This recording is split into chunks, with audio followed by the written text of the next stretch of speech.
menemani Anda beberapa menit ke depan. Hari ini kita akan mengulik salah satu program yaitu Jagongan Bareng. Dan hari ini kita sudah bersama narasumber spesial. Beliau adalah Bapak Maulana Santoso SHMKN. Selamat pagi Bapak, apa kabarnya?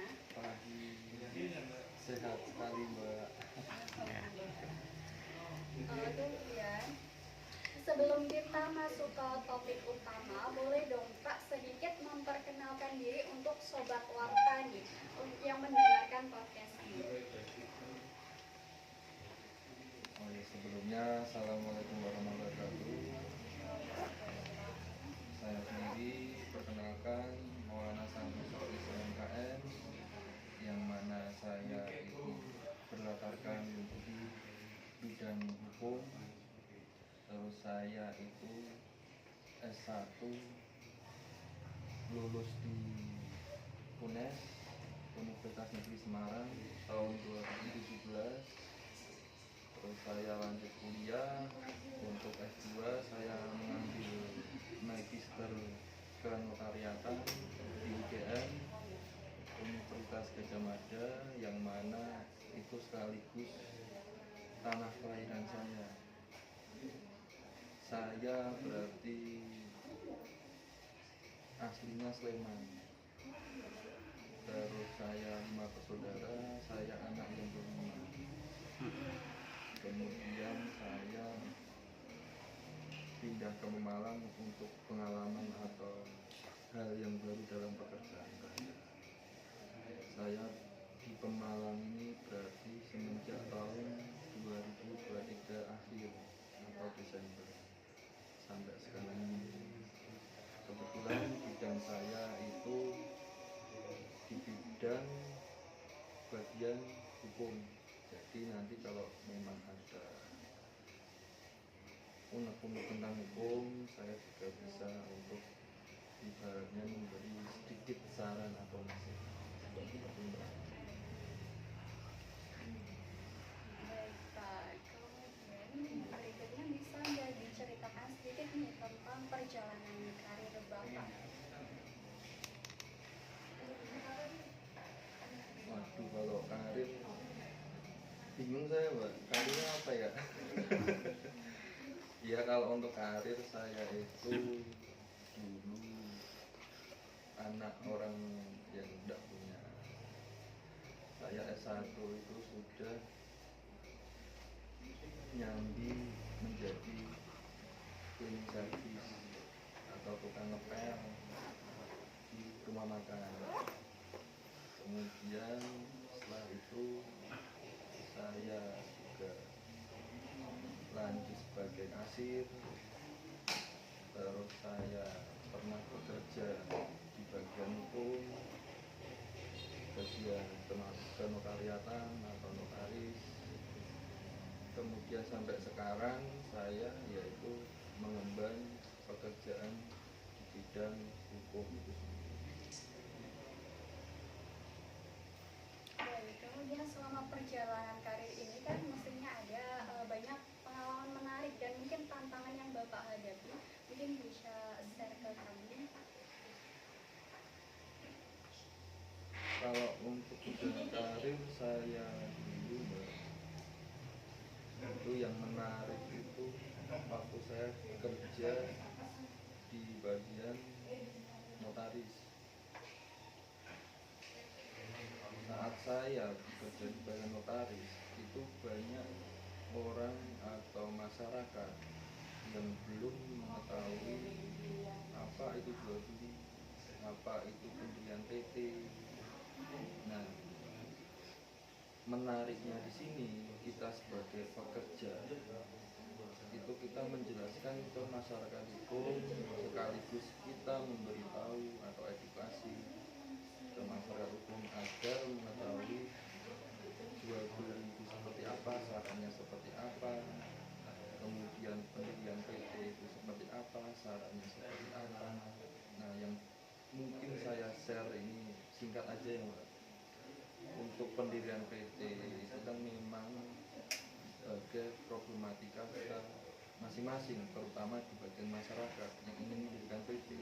mereka justru belum tahu, hanya mengetahui sekedar judul, saya pengen mendirikan PT A, tapi mereka belum tahu akibat ibunya, kalau PT itu seperti apa, kemudian struktur dalam PT itu seperti apa, modal yang diperlukan dalam PT itu berapa. Mungkin saya bisa share sedikit tentang PT. Jadi PT itu merupakan badan hukum. Badan hukum itu adalah di mana harta kekayaan dalam orang yang mendirikan badan hukum itu akan dipisah dengan harta kekayaan pribadi. Maksudnya seperti apa? Semisal A mendirikan PT, dia sudah menyetor modal ke PT itu sebesar 10 juta. Nah, berarti aset dalam PT itu terdiri dari 10 juta itu aja. Nanti PT itu terjadi permasalahan hukum, atau dia ada utang ke B atau C, jadi B atau C itu hanya bisa menuntut ke aset PT aja, nggak bisa menuntut ke harta pribadi A itu. Jadi harta pribadi itu tidak akan ngikut untuk melunasi utang-utang PT itu. Itulah yang dimaksud badan hukum. Dan dalam PT itu minimal 2 orang pemegang saham atau pendiri PT. Dan sekarang ini bisa saja yang namanya PT perorangan, hanya 1 orang aja yang mendirikan. Nah, dulu masih 2 orang. Terus terkait modal PT itu sekarang minimal 10 juta. 10 juta kita bisa mendirikan atau mendapatkan legalitas PT itu sendiri. Kemudian PT itu yang terdiri dari strukturnya direktur dan komisaris itu minimal harus ada 2 tersebut dalam PT biasa. Kalau PT perorangan yang hanya 1 orang aja, di mana ini karena ada kebijakan undang-undang cipta kerja, itu berarti PT perorangan bisa didirikan hanya seorang direktur aja. Nah, itu kemungkinan apa yang bisa saya sampaikan, untuk lebih singkatnya aja seperti itu.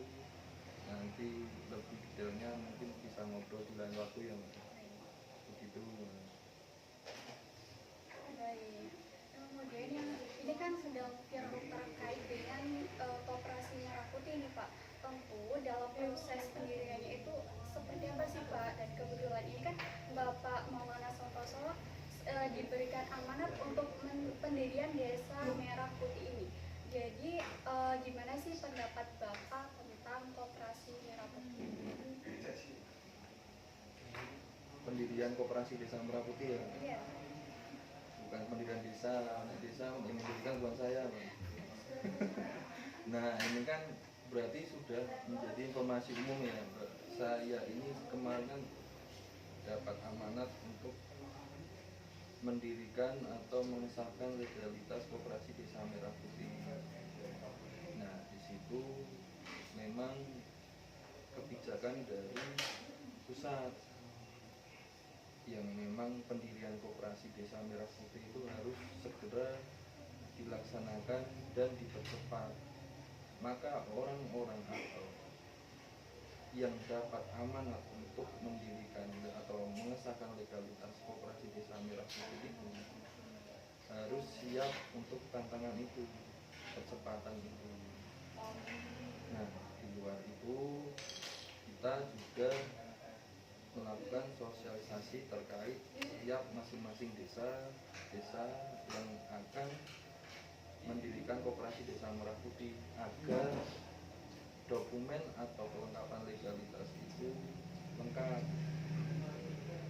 Nah, alhamdulillahnya untuk sampai saat ini koperasi Desa Merah Putih di bagian Pemalang itu sudah 100% berdiri semua, atau secara legalitas sah semua berdiri. Jadi untuk koperasi Desa Merah Putih khususnya di bagian Pemalang itu sudah selesai, dan masing-masing desa bisa menjalankan bidang usaha masing-masing koperasi Desa Merah Putih.